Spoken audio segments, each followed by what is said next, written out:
कहने सुनने में कितना अच्छा लगता है कि जात पात ऊंच नीच भेदभाव सब ख़त्म हो जाने चाहिए। लेकिन उसके पहले यह जानना ज़रूरी है कि जात पात भेदभाव इन सब की शुरुआत कैसी हुई।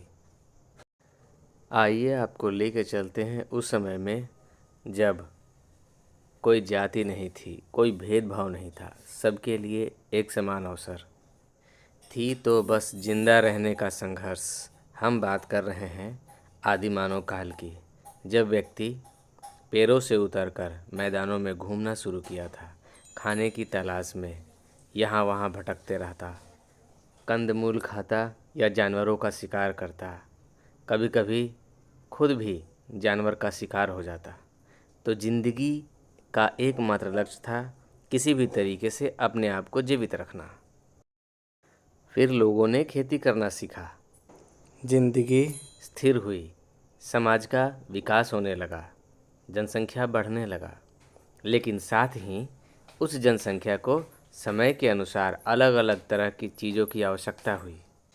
शरीर से ताकतवर लोगों ने उस समूह के सुरक्षा की जिम्मेदारी ली। कई सारे लोगों ने कृषि योग्य औजार बनाने का काम लिया, तो कुछ ने कुम्हार और अन्य लोगों ने अपने अपने पसंद के और अलग अलग काम चुन लिए। जो जिस कार्य में ज़्यादा सक्षम था उस कार्य को अपनाता गया और परिवार के दूसरे लोग भी उसका सहयोग करने लगे। जब तक मानव घुमंतू था, शिकार पर निर्भर करता था, तब तक ऊंच नीच का सिर्फ एक ही आधार था, शारीरिक ताकत। लेकिन अब शारीरिक ताकत के साथ साथ ऊंच नीच का एक और आधार हुआ, वह था पैसा।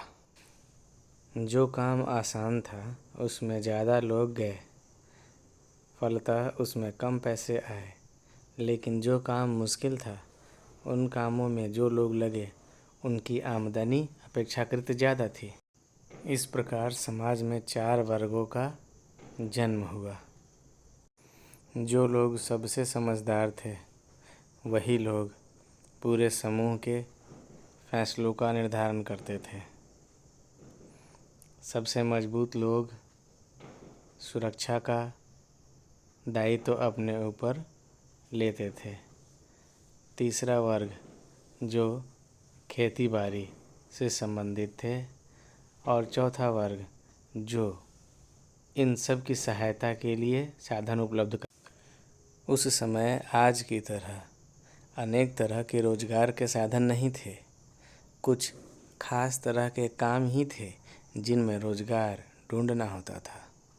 समय के साथ यह वर्ण व्यवस्था और भी मजबूत होती गई, क्योंकि जो व्यक्ति किसी खास काम में लगा पड़ा है उसके बच्चे बचपन से ही वह काम देख रहे हैं, वह काम सीख लेते हैं और उस काम में दक्ष हो जाते हैं।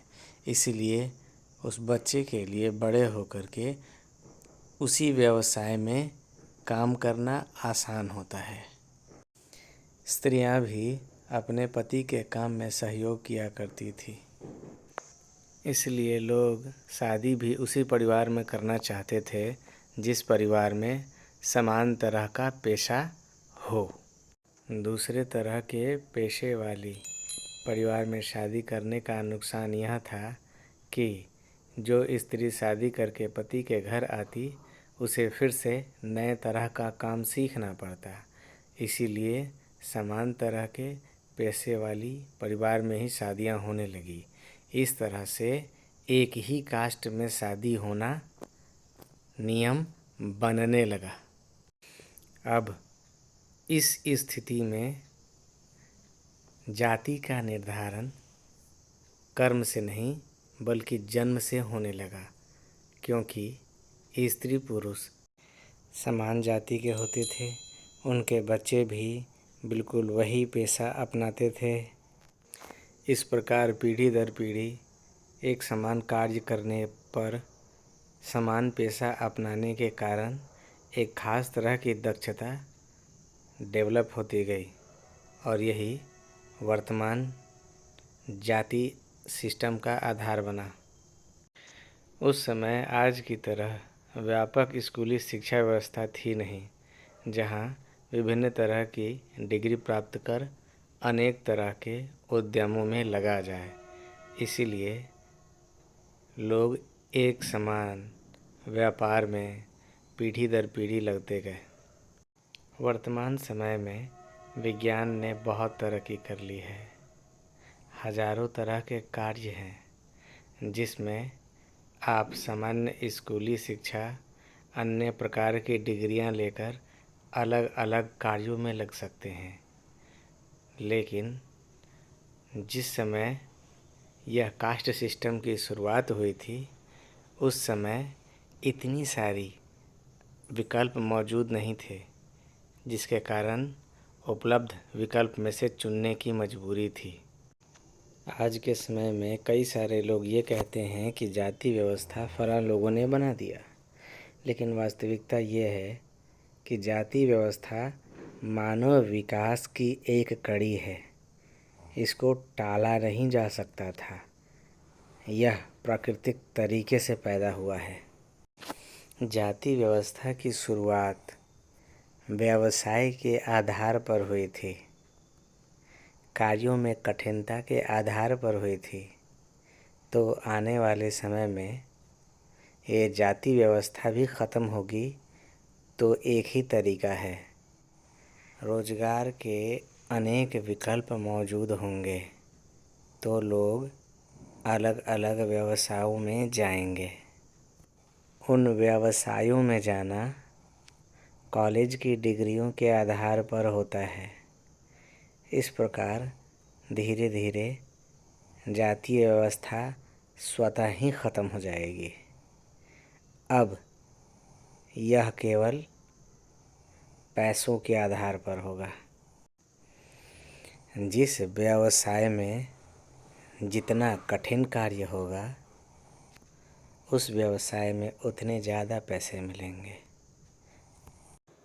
कठिन कार्य मतलब बौद्धिक स्तर पर कठिन, शारीरिक स्तर पर कठिन कार्य उतना महत्वपूर्ण तब भी नहीं माना जाता था, आज भी नहीं माना जाएगा। जाति जिस प्राकृतिक तरीके से बना था, उसी प्राकृतिक तरीके से ख़त्म भी हो जाएगा। इसके लिए चाहे कोई कितना ही सिर पीट ले, यह अपनी गति से ही बना था, अपनी गति से ही ख़त्म होगा।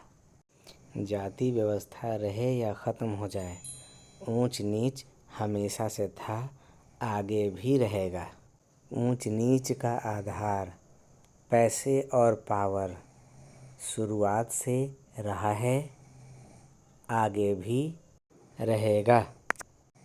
अगर आपको मेरी वीडियो से थोड़ी सी भी वैल्यू कंटेंट मिली हो तो ज़्यादा से ज़्यादा लाइक करें, शेयर करें और अपने विचार कमेंट के थ्रू मुझे बताएं।